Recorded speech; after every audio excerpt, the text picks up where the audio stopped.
So I saw my daughter on Saturday, and the first thing kind of she said to me when I got in the car, because right now as it stands, so the date it's October 4th, 2021. In Canada, we have these rules that are coming that are really pushing.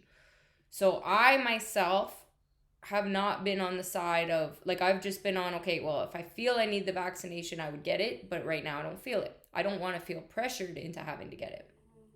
That's the thing, and right now that's happening, which proves my point, because I literally was blackmailed into taking medication at the hospital. When I didn't take it, they removed my license. So there's a major problem in Canada, and I feel pressured now. And that just proves I needed to prove to myself the point of how, okay, what is propaganda? What is this? What is that? What's those reasons? Now, those are the choices too, right? So if a company chooses, they're a big business, and that's what it is. What's going on? But understand, like, there's something very wrong here. So I'm like, okay, I have to understand that. However, I'm still in the position of, right, like, people can have those choices. What the issue is that presents right now, my daughter chose. She's like, I don't want to come to this house because she's afraid of the house. Okay, she's afraid of, we're in, like, we have neighbors, like, they're not too far, but she, like, being in the country, being away from the city, but the house being different, she's in what I believe her world of needing to have this fake illusion and protection and stuff around her, because, like right now I love my daughter, but she's not, like, I've seen it, like, how she's becoming. It's not, I'm not happy about this, and this is some of the reasons. So one of the first things she's, I said, okay, well, it was a nice day on Saturday. I said, well, maybe let's try to go to a patio because I don't have my vaccinations, right? And you have to show a card, right now. So that's like a way to segregate people, 100%, which is wrong. Especially, like, Steve had COVID and he almost died of COVID. I was with him. Like, he was, like, really bad, like, really, really bad. And he wasn't admitting to how bad it was when he went to the hospital, like, because he won't talk about those things. He's the type that he would rather just, he would die, and then that would be it before he would ask for help. Um, I didn't get it. So I'm like, that's the reason. Do I think I'm immune from COVID or anything? No. But I go, why would I get a vaccination when I've been around people? I don't, and I'm getting different information. So I'm like, why would I do that? And I'm feeling more and more like that. Same reason. Why would I take this medication when I'm trying to get off of it to get my memories back? Okay. So that's my reasoning right now. But where I have an issue with it is principle.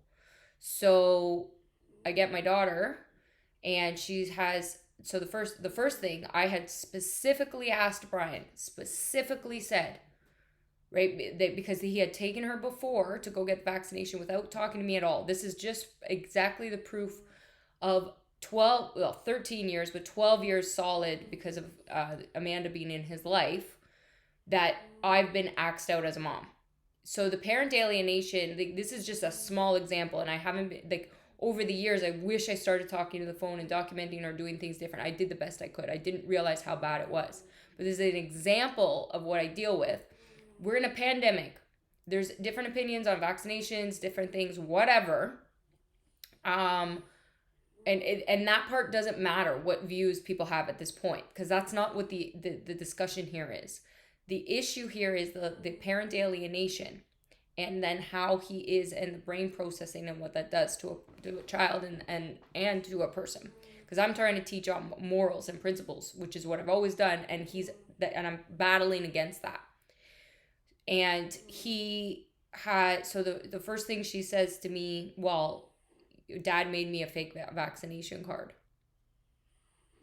So she's 13. She's 13. She went and got, she had the so she went to go get the vaccination the first time, not consulting me, not talking to me.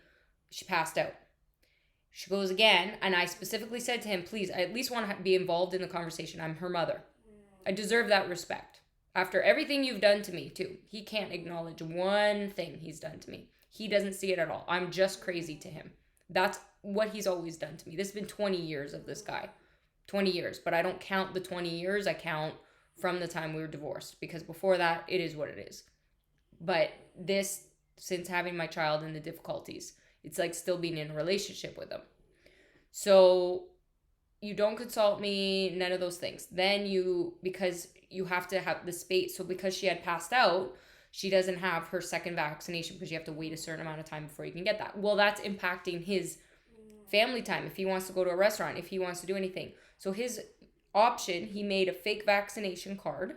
She told me this, fake vaccination card, and gives it to his daughter. And like basically like, so he has no committing, like he's committed fraud many times. He's done it. I know, even with me, he paid me with my own money, ran up the thing. Like, that's scary. You're in finance. You'll like for the top doctors in Canada, he'll manipulate people's money. My grandma lost all her money because of a guy like that. She had to work until her 90s because a guy like that doesn't care. He'll take anybody's money. He only cares about himself. He has no morals and principles because he's so insecure at his core. That's disgusting.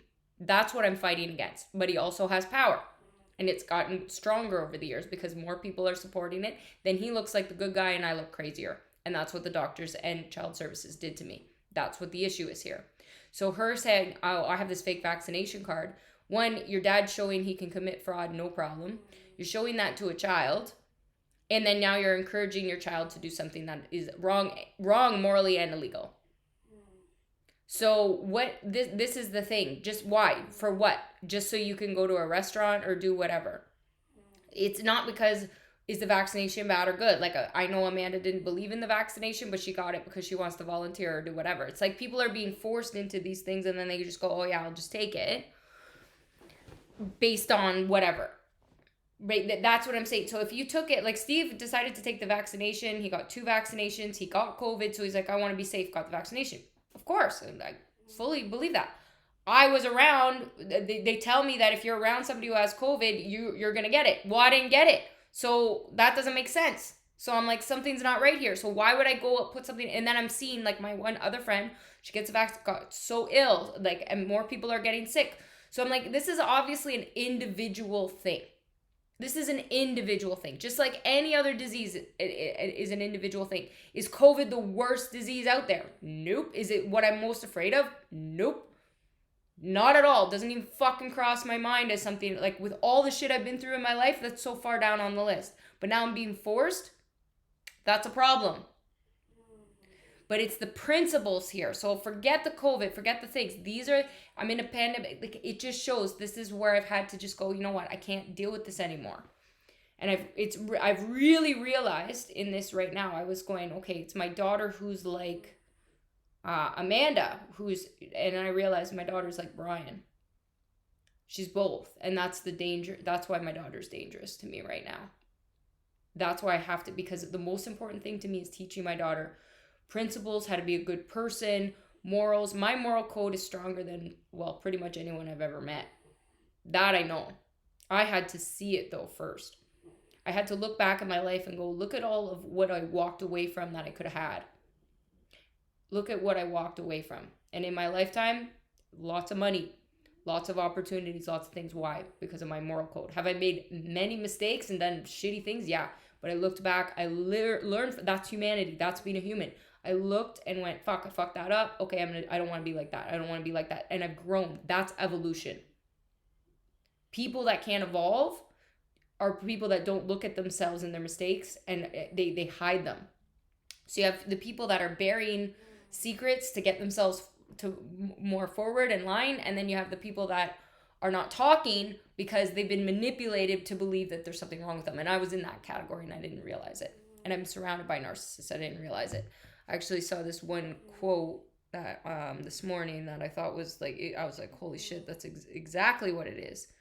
A thief will steal your wallet and vanish. A narcissist will steal your wallet and help you look for it. And everybody in my life that I've been surrounded by is a narcissist, and that's why I'm not well. It includes the doctors, includes child services and different things in the perspective of they're not even understanding their role in the overall picture of this. That's why I've had to go, okay, I got to look at the whole world and make sense of this right now. And I'm going to piece it together in creativity and creating something. And that's my escape, is my creativity. And I become more creative as I've had less help, but it's not healthy for me to be around these people, and my daughter's one of them. And that's where it's so dangerous, because I'm going, oh my God, but I have to keep moving forward, because what does that come down to? My daughter's become like her father, right? She, in that sense that she doesn't respect women. I see that. That's why she has her friend. She has to be the dominating one. She's really doesn't have doesn't pay any attention to men at all, because it's all about daddy. It's a sickness. Like, they have a surrogate spouse type of relationship, and it's very disgusting because he controls her that much. There's no room for another man, or like, even though she's 13, but I mean, a boy, a crush, like, it's not normal. And she spends her time, she's got to try, it's got to be about the clothes, the fashion, the stuff, she has OCD, she has, like, everything has to be perfect, all this, and she looks down on people that aren't that. So she looks down on me, but she's not seeing all this, the different things and the difficulties that I had, right? And she's not seeing all of the things that I've done. She also doesn't understand, because she doesn't understand that I've worked. So that's why it's like, so what that the fucking laundry's not perfectly folded when I'm the only one contributing to any of this stuff. Nobody else is helping me, but I'm still working full time. And it's why she is a person who, like Amanda, who caters to those things. And then that's the pattern. She manipulates Amanda because of into the abuse and buying her things. She can't manipulate her father as well. So that's where that comes down to, is her battle with Brian back and forth. She's daddy's little girl. So that's it. And then the behind the back manipulation stuff, which she learns from Amanda, because Brian's positioned the girls against each other. And that's where it's dangerous. And then what? The boys are elevated. She told me on the weekend, she goes that it bothers her or whatever that Aiden and Kenneth don't have to do anything, right? They don't have to clean, they don't have to help, they don't have to do anything, but Amanda will be after her. You need to do this. And she goes, well, why can't Aiden why can't Aiden do it? Why can't Kenneth do it? Just do it. Blah, blah, blah. I tell Steve that. He goes, well, that's Jelna and that anger. And exactly. And those are the things. It's like, but I have to remove myself from the equation right now so that they can actually go at each other as it should be. Because I've been the punching bag. I let it happen, but I didn't realize it. Because I have a good heart and I've been trying to do the right thing. And because this woman, I was the one going back into her patterns of her lies, her things. She would apologize. I'd go, okay, but why? Because I have a good heart, thinking somebody's not going to be that sick. And most people that are good people let these people get away with it because we don't realize how sick they really are. And we believe, because we're the self-punishers, that they're the sick ones. Or they're not the sick one. Like, there's something more wrong with us, because we're constantly self-evaluating and doing it, and then beating ourselves up. And that's what I've done. And I have to break that pattern. And that's the dangers. The narcissists are what's created the mental health and disease in the whole planet, the whole world. And I can see that now, because it's, when we're not okay in our brain, it manifests itself into the body and into different things. So it's like the principles here of all of these things, because I'm like, I have to work through this. So I need that space, because my daughter is not good for me right now. In small doses, I go, okay, but what's the issue? She has to see me for who I am, meaning I have to become who I am. I have to step into who I am. That's on me first. Is they say a woman who heals herself heals her daughter, her mother, and all the women around her. That's my responsibility. The abuse was not my fault. I have to recognize that. I really do. Healing, though, is my responsibility, and that's what I'm doing. And I've had to just cry. It's been almost 2 years of just crying, feeling like, not feeling sorry for myself, but I've had it at times where I've had to. Because why? Because I spent my life not doing that. And then it manifests itself into other things, and they go, oh, something's wrong with you. And it's like, you do things for attention. We make up little lies or little things or whatever it is, but not realizing it. But it's like, because it's a cry for help. It's a cry for help. And I just because of the type of abuse I had, and also my pride was like, no, I don't want to be looked at that way or those things, right? So I rather it be a disease or my back broken or my things broke. So I would like literally try to hurt myself at times just because that then somebody would notice, because mental illness is not looked at the same, but we're all mentally ill. The difference is narcissists just don't know it. They're not willing to recognize it. That's the difference. If you think for a second you do not have a mental illness of some sort, then you're in the narcissist category. That's simple. Because nobody on this planet, not one human, doesn't have something wrong with their brain. We just have to figure out what that is, and that's how we evolve and get to the next thing. Are you an empathetic person? If you're an empathetic person, then you're on the side of going, okay, I get it. When I say mental illness, I mean, you look at something, well, that's not right. That's something, whatever. You question things. You look at things, whatever. And at some point in your life, I say that you will have some sort of trauma.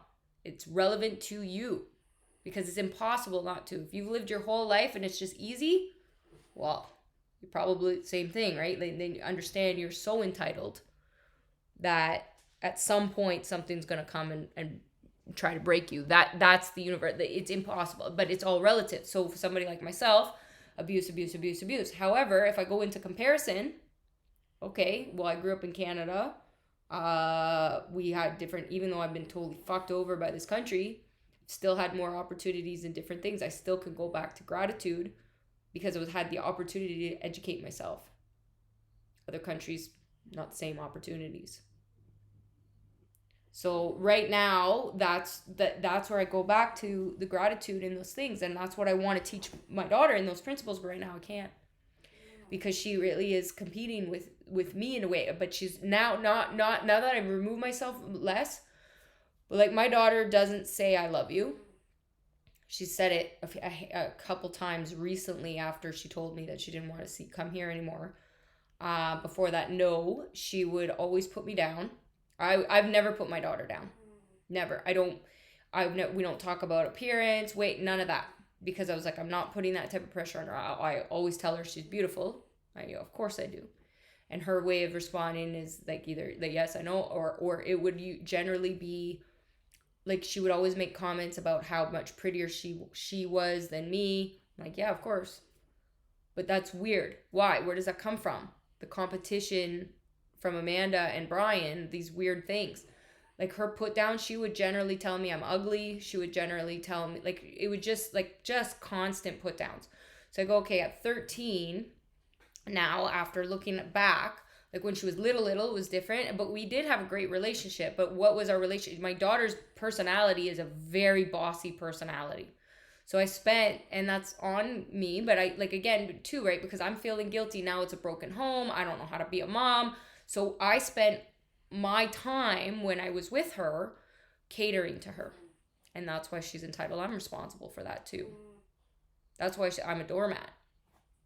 And as soon as I started disciplining and changing, that's when she's like, no, because she couldn't manipulate me anymore. And then that's where it got extreme with what she said to child services and different things. That's because I never spent any time. I never yelled at her. I never no, that's why I snapped. Because I was she was one of my abusers too, my child, right? But you take it from your child. And she bled me till I was right. Like, she was so mean. Like, she became meaner and meaner and meaner. She's not nice to me. She's been nicer the last little bit since we've had space. But since we haven't had, before that, no. So I'm like, I'm surrounded by people that are just shitty to me. I'm giving and giving. There's no appreciation. I'm doing jobs I don't want to do. There's no appreciation. I'm like, I rather work. Like, Steve's making it like, oh, whatever, these great big things. I'm like, I would trade with you in 5 seconds to do more. I would rather do more work, do what you're doing. You do the house shit. You do all this. You take care of the kids. You do that. But you get to, because you're making more money, you get to, like, I don't have the opportunity to even make more money because I'm doing all this other shit. My time's been taken here. And that's the imbalance. And it broke my heart, and I'm heartbroken, but I'm going, okay, I have to really evaluate these things here, because it goes back to the principles, right? I have principles. He does not. She does not. Right now, my daughter doesn't. And I saw that. I'm like, she's a mix of Brian and Amanda. And that's not good for me. But it's come back around to, okay, what's going to wake her up too is her seeing mom pass dad in success, because that's how she measures things, right? And it's a weird, fucked up thing. I want it for myself, and I want it for the right reasons, but I have to also wake her up and different things. But this is what's going to happen. I will achieve my goals. I'm going to get on those tracks. I'm going to do those things. I'm going to follow through with everything I said. So then all of a sudden my credibility goes up to her. Holy shit. Wow. She doesn't know who I am. She doesn't know what I do. Anything I've done. She doesn't really have any idea. So I do these things. And then what?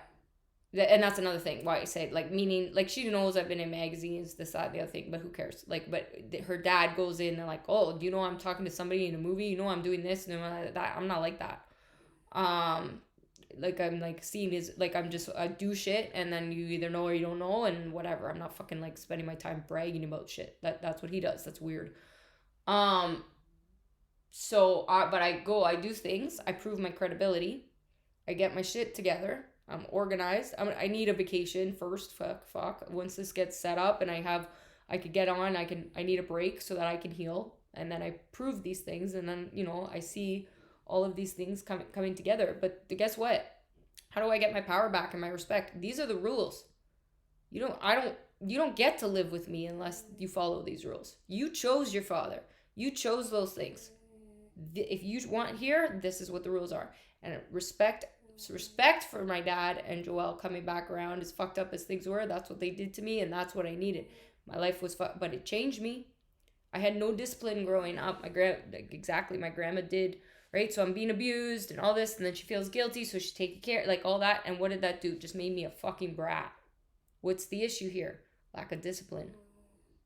Even in my real life, why did I marry 2 times my father? Why did I marry such controlling men? I didn't realize it.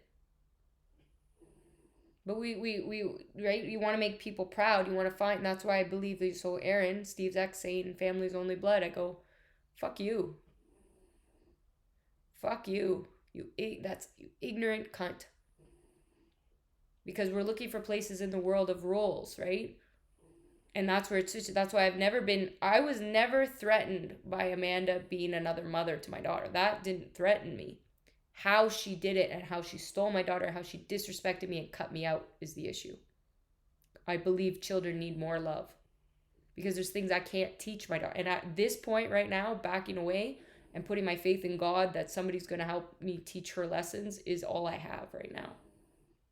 I would hope to God more people stepped up and did things and took ownership of those things but not forcing it. That's the difference. A good parent doesn't discipline with control. They're an example. And I'm an example. And these are the opposites of these things. I saw another one that was really good because this is it, I had to really, really, really understand and see and know who I am and what my principles are and what I've been trying to do. And he spent all this time just making me feel like shit. Effective parenting, teaching our children to control themselves, is far more effective than trying to control our children. Well, Brian and Amanda just control. That's all they do. Model, don't manipulate. Well, they manipulate, and if they're modeling, all bad stuff. Lead, don't intimidate. Brian's a bully and intimidating, and that for a kid's living in that. And that's why Aiden, so like he's gonna, like, I hope one day he fucking drills Brian in the face. But right, Brian's a big guy. No, he doesn't take steroids or anything. He never did. He was always a big guy, muscular, like just pure muscle, without even having to work out. Like, he's just built that way. He's intimidating, and he's loud, and he's scary. Support, don't shame. Encourage, don't threaten. That's all he's ever done to me. Guide, don't punish. Listen, don't lecture. My dad was in the same category. But Brian, the difference with Brian and my dad is that Brian, like worships Jordan, like in another way too. Like I said, that it's gross. Whereas my dad just ignored me. Like it was like I didn't fit in with that. So it's like you work, you do this. He just treated me like an employee. That's all he knows how to do, and not a good employee because nobody could work for my dad because he just bosses people around. That's why he doesn't have staff left. And that's why I never wanted to, like, he wanted me to take over his businesses at the time, the advertising business, printing business. I tried. I was like, fuck no. And then I was like, nope. Because I never want to work for my dad. But Brian's doing the same thing to Jordan. Oh, I'll just pay for everything for you for the rest of. My dad wouldn't pay for anything for me. That was the difference. Like, with certain things, like it was basic stuff and that's it. This is what I'm, whatever, which in a lot of ways too, I have to look back and kind of agree with in some ways, because that's what taught me principles. Now he started really young. Like I started paying rent and I was mad because I was like, in high school I was like, and I had to have so many jobs. I was like, I want to study. I actually want to do, the reason I couldn't do better I did well in school, but the reason I couldn't do better in school and focus on school was because my dad was making me have jobs so I could pay rent. Yeah, that's a little bit fucked up too. So parents and kids, if you have a parent that's supporting you and allowing you to be educated and taking care of you, fucking appreciate them. I didn't have that, so I wouldn't know.